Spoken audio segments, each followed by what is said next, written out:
Baik, perkenalkan nama saya Guswana. Saya penderita COVID yang telah dinyatakan sembuh.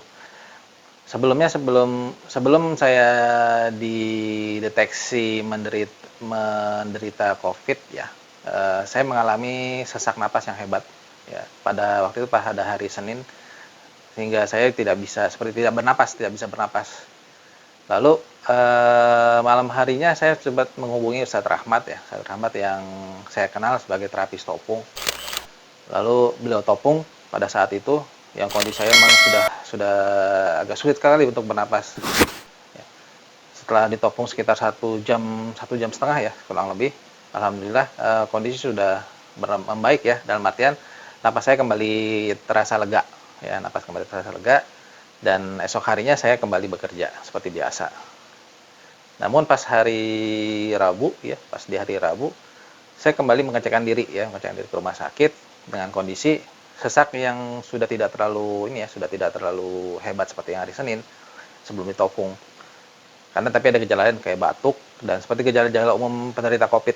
Dan pada saat itu saya diponis sebagai positif.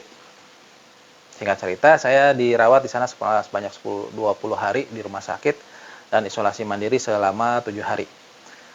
Setelah menjalani perawatan di rumah sakit dan isolasi mandiri, rasa sesak itu masih ada ya. Rasa sesak itu masih ada, dan kalau dicek secara medis ya melalui alat saturasi atau oximeter, itu maksimal data yang bisa terbaca itu hanya sampai ke 95.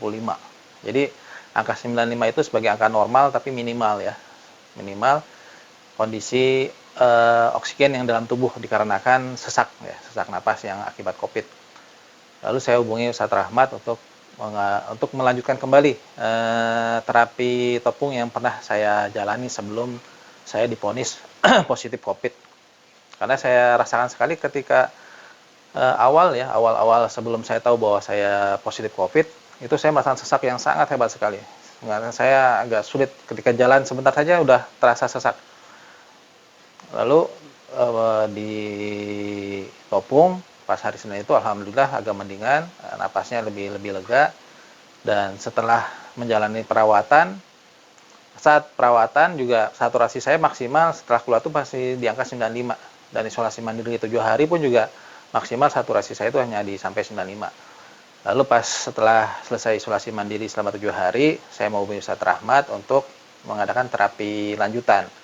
Waktu itu Ustadz Rahmat menganjurkan ke saya untuk terapinya mungkin agak intens ya, yang tadinya sebulan sekali jadi seminggu bisa 2 kali untuk kasus ini. Jadi untuk melihat apakah ada perubahan ketika dilakukan topung yang intens ya. Alhamdulillah di minggu kedua ya, setelah topung yang ke ketiga ya, ketiga kalinya di minggu kedua, itu ada perubahan. Saturasi saya yang sejak yang awal-awal hanya sampai di 95 meningkat ke 96 ya, ke angka 96, standby 96, lalu turun lagi 95, tapi lebih condong untuk standby di 96 alhamdulillah. Dan itu meranjak terus sampai saat ini udah terapi yang jalan di bulan kedua ya, bulan kedua, dan terapinya udah mulai dikendorkan intensitasnya, yang tadinya seminggu 2 kali jadi seminggu sekali.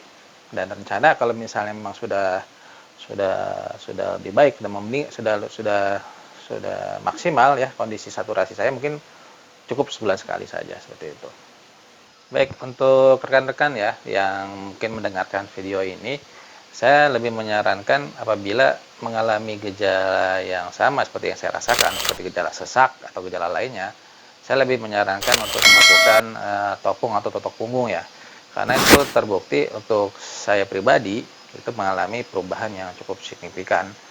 Terlihat dari data saturasi yang saya lihat, saya catat, yang tadinya kadar oksigen dalam tubuh saya tercatat hanya maksimal di 95, alhamdulillah setelah topong yang intens sekarang udah masuk ke bulan kedua, itu yang tadinya hanya mentok di 95 sekarang udah masuk ke 98.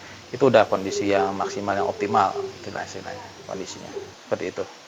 Baik, sekian testimoni dari saya. Mudah-mudahan informasi ini bisa bermanfaat bagi rekan-rekan sekalian.